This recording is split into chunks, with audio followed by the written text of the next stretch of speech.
સોના ચાંદીના ભાવમાં ભારે કડાકો આવ્યો છે અને ક્યાંક ને ક્યાંક રોકાણકારો છે એ લોકોની ચિંતામાં વધારો થયો છે અને જે ખરીદકારો છે એ લોકોને હાશકારો થયો છે કે અંતે સોના અને ચાંદીના ભાવ ઘટ્યા છે. આજે આ સમગ્ર વિષયને લઈને વાતચીત કરવી છે કે સોના ચાંદીના ભાવમાં કેમ અચાનક ઘટાડો આવ્યો, તેના કારણે માર્કેટ પર શું અસર થઈ શકે છે, રોકાણકારોને શું અસર થઈ શકે છે, અને આ સમગ્ર વિષયને લઈને વાતચીત કરવા માટે અત્યારે હાલ મારી સાથે પરેશભાઈ રાજપરા જોડાયા છે. પરેશભાઈ, સૌથી પહેલા તો નિર્ભય ન્યૂઝમાં તમારું સ્વાગત છે. Thank you.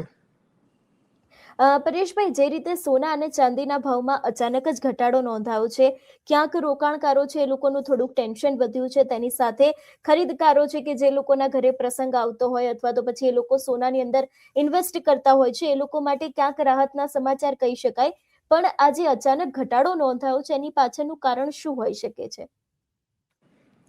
આમ જોઈએ તો આજની જે જીઓપેથિકલ પોલિટિકલી સ્ટ્રેસ ચાલી રહ્યા છે અને વિશ્વ લેવલે જે પરિસ્થિતિ સર્જાયેલી છે, તો માર્કેટની અંદરમાં કોઈ બી ખરીદી અને કોઈ બી ફિયર એ માર્કેટને હંમેશા ઉપર લઈ જતું હોય છે અને કોઈ બી ઇકોનોમિકલી સ્ટ્રેસ ક્લિયર થાય છે તો માર્કેટ હંમેશા નીચે આવતું હોય છે.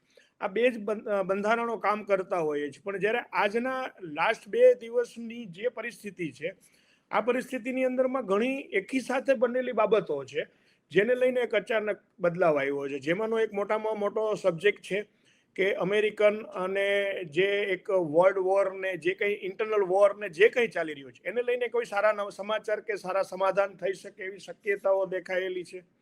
સાથે સાથે આમ જોઈએ તો વિશ્વ લેવલે અત્યારે બધા જ દેશની ઇકોનોમી ક્યાંય ને ક્યાંય ડાઉટ્સમાં અથવા તો ઇનસિક્યોર છે, જેથી પબ્લિકનું ઇન્વેસ્ટમેન્ટ વધારેમાં વધારે સેફ સાઇડ છે. આ સેફ સાઇડ ઇન્વેસ્ટમેન્ટ છે ગોલ્ડ તરફ અને સિલ્વર તરફ દોરી જાય, કારણ કે રકમને સાચવવી સહેલી પડે અને ઇન્ટરનેશનલ ચલણ બી છે. આ બધી જ પરિસ્થિતિઓની સાથે એક ફિયર બી અચાનક માર્કેટમાં જે ઉછાળો આવ્યો, એ ઉછાળાનો અચાનક ફિયર બી પબ્લિકને, લોકોને પણ ઇન્વેસ્ટર તરીકે વધારે આકર્ષા, જેનું એકદમથી રોકાણ વધી ગયું. એટલે કે આ ખરીદી બહુ મોટી પ્રમાણમાં ખરીદી આવતા માર્કેટની જે પ્રાઇસ છે એ એકદમથી ઉપર જતી રહી. આ પહેલું કારણ છે કે લોકોની ખરીદી વધી. ખરીદી છે એ 3 પ્રકારની વધી. એક છે ગવર્મેન્ટ ઇકોનોમીની, જે લોકો પોતાનો જે રિઝર્વ છે એ સેવ કરી રહ્યા છે.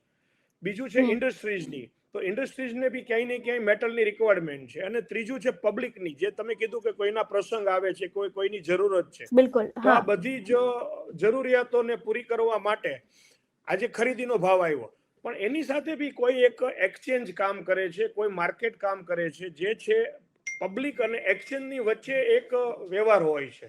જે પબ્લિક છે એ હાજર માર્કેટ એટલે કે માર્કેટમાંથી ખરીદ કરે છે અને એક્સચેન્જ છે એ ડીલર ડિસ્ટ્રીબ્યુટર વચ્ચે કામ કરે છે. એની વચ્ચે પણ એક મોટો ગેપ હતો, પ્રીમિયમ હતું. એ પ્રીમિયમ હંમેશા જ્યારે વાયદો એક એક્સચેન્જનો પૂરો થતો હોય ત્યારે એ બદલતું હોય. તો આ બધા સંજોગો ભેગા થયા. આવનારું આપણું ઇન્ડિયન બજેટ, સાથે સાથે પબ્લિકની ડિમાન્ડ, સાથે સાથે એક્સચેન્જના વાયદા, અને આ બધી જ બાબતોની સાથે એકદમથી અપ ગયેલી જે માર્કેટ હતી, એ માર્કેટની અંદરમાં ક્યાંય ને ક્યાંય ઇન્વેસ્ટરો, રોકાણકારો પોતાના ટ્રેડ બુક કરીને બેઠેલા છે. આ બધાની એક લિમિટ જે છે એ લિમિટનો એકદમથી ડાઉનફોલ ક્રિએટ થયો અને એકદમથી માર્કેટ ક્રેશ થઈ. આ ડાઉનફોલ હંમેશા દરેક અપની પાછળ આવતો જ હોય છે. આપને અનુભવ હશે, ખ્યાલ હશે કે દિવાળીના સમયમાં એકદમથી માર્કેટ બહુ સારા લેવલે અપ જતી રહી હતી અને દિવાળી પછી તરત જ એક જબરજસ્ત ડાઉનફોલ આવ્યો હતો. એવી જ રીતનું આ ડાઉનફોલ છે કે જે માર્કેટની અંદરમાં લોકોનો પ્રોફિટ બુક થાય છે અથવા તો લોકોના જે ટ્રેડ છે એ સેટલ થાય છે. આવા સમયે આ શુક્રવાર એવો દિવસ હતો કે શુક્રવાર પછી શનિવાર, રવિવાર 2 દિવસ માર્કેટ બંધ રહે છે. બંને દિવસ મંથ એન્ડના છે અને આવનારો વાયદો બી અહીંથી રીકનેક્ટ થાય છે. એટલે કે આખું ટ્રેડ જે છે એ ટ્રેડ એક જ જગ્યા ઉપર માર્કેટમાં ભેગું થયું અને જેને ખરીદી કરેલી છે એમને ટ્રેડની અંદરમાં વાયદો બદલવા માટે નવી ખરીદી કરવી પડે. પણ આ વાયદામાં તો વેચાણ જ કરવું પડે ને જ્યારે વેચાણ આવે ત્યારે માર્કેટ ક્રેશ થાય છે. આ ક્રેશ પબ્લિકને અફેક્ટ કરી ગઈ અને આ જ સમયે એક બહોળો પ્રમાણ માર્કેટની અંદરમાં વેચાણની અંદરમાં આવી ગયું. એટલે કે જેને કંટ્રોલ ના કરી શકાય એટલું મોટું વેચાણ જ્યારે માર્કેટમાં આવે ત્યારે હંમેશા માર્કેટની કેપેસિટી ડામાડોળ થાય જ છે. અને આ માર્કેટની ડામાડોળ થયેલી પરિસ્થિતિએ માર્કેટને એકદમથી ક્રેશ કરી દીધી અને ઉપર ડાઉન સર્કિટો આપી અને એક એવા લેવલે લઈ ગયા કે જે લેવલ આમ જોઈએ તો સ્ટેબલ લેવલ છે. આ લેવલ કોઈ ડાઉન લેવલ નથી. એટલે હજી બી હું તો એવું કહું છું કે અહીંયાથી આવનારા સમયમાં પાછી માર્કેટ અપ જ જશે. આ એક સેટલમેન્ટ છે, ઇકોનોમીનું સેટલમેન્ટ છે, કંઈ ને ક્યાંય એકબીજાના વ્યવહારોનું સેટલમેન્ટ છે અને આ સેટલમેન્ટને ક્લિયર કરતા સમયે આવા ઉતાર ચઢાવ આવતા જ હોય છે. પરેશભાઈ, અંતે માર્કેટમાં જે સોના ચાંદીનો ભાવ હતો એ કેટલા રૂપિયા પર બંધ થયો હતો એ પણ તમારી પાસેથી સમજવું છે કે પહેલા કેટલો હતો ને અત્યારે હાલ જે રેટ ચાલી રહ્યો છે એ રેટ શું છે? માર્કેટની અંદરમાં આમ જોઈએ તો છેલ્લા 2 વીકની અંદરમાં જે માર્કેટનો રેટ હતો એ 1,60,000 ગોલ્ડનો રેટ હતો અને 2 લાખની આસપાસ સિલ્વર ઉપર નીચે ચાલી રહ્યું હતું. છેલ્લા એક જ વીકની અંદરમાં જે અચાનકથી અપ લેવલ ક્રિએટ થયું, માર્કેટને એક અપ ફ્લો ક્રિએટ આવ્યો અને માર્કેટ અચાનક ઉપર જતી રહી, એ એકચ્યુઅલી આર્ટિફિશિયલ ટ્રેન્ડ હતો. એ ખરેખર માર્કેટની ડિમાન્ડ નહોતી, પણ ક્યાંય ને ક્યાંય જે ઇન્વેસ્ટરોની આખી એક રમત હોય એ રમતની અંદરમાં કોઈ ને કોઈ બાબત છે જે બાબતને લઈને માર્કેટ એકદમથી ઉપર લઈ જવામાં આવી અને એ માર્કેટ પછી આજે બી પાછી જે સ્ટેબિલિટીઝ કહેવાય એ 1,50,000 થી 60,000 ગોલ્ડની માર્કેટ છે, 1,90,000 2 લાખ રૂપિયાની આસપાસ સિલ્વરની માર્કેટ આજે બી પાછી ત્યાં સ્ટેબલ થયેલી છે. એની વચ્ચેનું જે બ્રેકેટ હતું ને, આ બ્રેકેટ એવું છે કે મારી પાસે કોઈ ઇકોનોમિકલી ક્રાઇસિસ છે અને આ ક્રાઇસિસનો ડેપ મારે બુરવો છે તો હું માર્કેટની અંદરમાં કોઈ એક વમળ ઉત્પન્ન કરીશ અને એ વમળની અંદરમાં મારી પાસે રહેલી કોઈ પણ ઇકોનોમીની બુલિયન મેટલ કોમોડિટી છે એને હું સેલ કરીશ.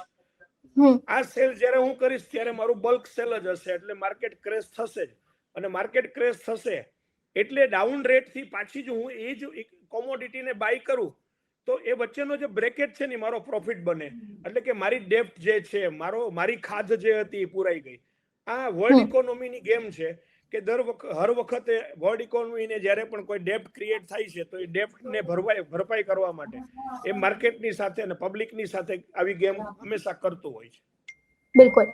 પરેશભાઈ, તમે આગળ પણ કહ્યું કે હવે આજે માર્કેટ છે તે કદાચ અપ જ જશે, ડાઉન આવવાની શક્યતાઓ ખૂબ ઓછી છે. એમાં પણ આપણે જોયું હતું કે ચાંદીનો ભાવ છે વચ્ચે લગભગ જે પહેલાના સમયનો હતો એ 4 લાખ સુધી ક્યાંક અડવા આવ્યો હતો ને 4 લાખને પાર થઈ પણ ગયો હતો. સોનું પણ ક્યાંક ને ક્યાંક એટલું જ મોંઘું થયું હતું ને અચાનક કડાકો થયો, પણ હવે પાછી કિંમત વધી શકે છે એવી શક્યતાઓ છે. તો આમાં રોકાણકારોનું શું? કારણ કે રોકાણકારોએ જે રીતે રોક્યું હશે, અત્યારે કડાકો આવ્યો તો ક્યાંક તે લોકો મુશ્કેલીના સમયમાં હશે. હવે પાછું કદાચ માર્કેટ અપ જવાની શક્યતાઓ છે. રોકાણકારોને લઈને શું કહેશો? ચોક્કસથી હું રોકાણકારોને તો હંમેશા એવી સલાહ આપીશ કે સોનું છે એ સુરક્ષા છે. સોનામાં રોકાણ ક્યારેય પણ તમને અફસોસ પસ્તાવો નહીં કરાવી શકે, પણ ક્યારે? જ્યારે તમે એને સારા સમય માટે રોકાણ કરો છો, ટૂંકા સમય માટે ટ્રેડ કરવા માટે, નફો નુકસાન કરવા માટે જ્યારે રોકાણ કરો છો ત્યારે કોઈ પણ ચડાવ ઉતાર જે કંઈ માર્કેટની અંદરમાં ઉત્પન્ન થાય છે એ તમારી માનસિકતાની ઉપર અસર કરે છે અને એમાં તમારો એક ફિયર ક્રિએટ થાય છે અને એ ફિયર તમને હંમેશા નુકસાની અપાવે છે. પણ હું હંમેશા એવું કહીશ, વર્ષોથી કહેતો આવ્યો છું કે સોનાનું અને ચાંદીનું રોકાણ હંમેશા લાભદાયી નીવડું છે. 200 રૂપિયાના ભાવથી લઈને આજે 2 લાખ રૂપિયાના ભાવ સુધી જો સોનું આવી શકે છે, એ આવનારા સમયમાં 2 લાખથી લઈને 10 લાખ સુધી બી પહોંચશે. પણ લાંબા ગાળાની ધીરજ છે. આની અંદરમાં ધીરજ ખૂટી ગઈ તો નુકસાની અને આપણું રોકાણ છે એ ધોવાઈ શકે છે. પણ જો તમે ધીરજ રાખો, સમયની સાથે થોડી ધીરજ સાથે જો તમે હજી બી આજે બી માનો કે કોઈએ આ સમયની ઊંચા રેટની 2 લાખ રૂપિયાની ખરીદી પણ સોનાની કરી દીધેલી છે અથવા તો ચાંદીમાં 4 લાખની બી ખરીદી કરી લે છે તો એને પણ નુકસાની જવાની નથી. પણ એમના માટે એમને થોડો સમય આપવો પડશે, માર્કેટની અંદરમાં ધીરજ રાખવી પડશે. એટલે હું તો ચોક્કસથી કહીશ કે સોનું અને ચાંદી રોકાણ માટે હંમેશા નિર્ભયતા ક્રિએટ કરે છે અને આપણને નિર્ભય રાખે છે, તમારા ન્યૂઝ ચેનલની જેમ. બિલકુલ. પરેશભાઈ, વધુ એક વસ્તુ તમારી પાસેથી જાણવી છે. જેમ કે ચાંદી છે અચાનક જ 4 લાખ સુધી પહોંચી ગયું હતું, ઘણા બધા લોકોનું ટેન્શન વધી ગયું હતું. સોનું છે તો એની પણ કિંમત દિવસે ને દિવસે વધી રહી છે. શું લાગી રહ્યું છે કે જે પ્રમાણે સોનાનું કહેવામાં આવી રહ્યું છે કે એ પણ ક્યાંક 3 લાખને પાર થઈ શકે છે, ચાંદી છે એ પણ 4 લાખની ઉપર જઈ શકે છે. તમે શું માનો છો આ વિષયને લઈને? 100% નજીકના ભવિષ્યની અંદરમાં સોનું 2 લાખને પાર કરી જશે. આ માત્ર ને માત્ર એક કરેક્શન છે, આ મંદી હમ નથી. આ એક હમ કરેક્શન છે. આ કરેક્શન એક સમય પૂરતું મર્યાદિત છે. આવનારા સમયની અંદરમાં સોનું 2 લાખને પાર બહુ નજીકના ભવિષ્યમાં તમને જોવા મળશે, અને ચાંદી બી 4 લાખને પાર નજીકના ભવિષ્યમાં જોવા મળશે. એનું કારણ છે કે પ્રિશિયસ મેટલ છે, કોઈ હમ કુદરત તરફથી આપણને મળી રહી છે, અને એમની પણ મર્યાદા હોય છે આપણને મળવાની, અને એની હમ લિમિટ જ્યારે પૂરી થતી હોય છે ત્યારે એ વસ્તુની ડિમાન્ડ સામે પુરવઠો ઘટતો હોય છે, ને જ્યારે પુરવઠો ઘટે ત્યારે હંમેશા માર્કેટ ઉચકાતી જ હોય છે. એટલે હું એમાં 100% તમને ગેરંટી સાથે કહીશ કે 2 લાખ રૂપિયા ગોલ્ડ સોનાનો ભાવ અને 4 લાખ રૂપિયા ચાંદીનો ભાવ બહુ નજીકના સમયમાં જ લોકોને જોવા મળશે. બિલકુલ પરેશભાઈ, આપ અમારી સાથે જોડાય બદલ આપનો ખૂબ ખૂબ આભાર. Thank you very much. જે રીતે અત્યારે હાલ માર્કેટની અંદર સોનાનો ભાવ છે અને ચાંદીનો ભાવ છે તે ઘટી રહ્યો છે, અને ક્યાંક ને ક્યાંક ફરી એક વખત આ ભાવ વધી શકે છે એવી શક્યતાઓની વચ્ચે આજે આપણે પરેશભાઈની સાથે વાતચીત કરી. તેમના મત મુજબ સમજ્યું કે માર્કેટની અંદર શું અસર થઈ શકે છે, તેની સાથે સોનું છે તે 2 લાખ સુધી પહોંચી શકે છે, અને ચાંદી છે એ પણ 4 લાખને પાર થઈ શકે છે એવી શક્યતાઓ લાગી રહી છે. જોવાનું રહેશે કે હવે આગામી સમયમાં સોના અને ચાંદીના ભાવને લઈને કઈ અપડેટ સામે આવે છે. તમારું શું માનવું છે આ વિષયને લઈને અમને કમેન્ટ કરીને ચોક્કસ જણાવજો. તેની સાથે અમારી ચેનલ નિર્ભય ન્યૂઝને લાઇક, શેર અને સબસ્ક્રાઇબ કરવાનું ભૂલશો નહીં. નમસ્કાર.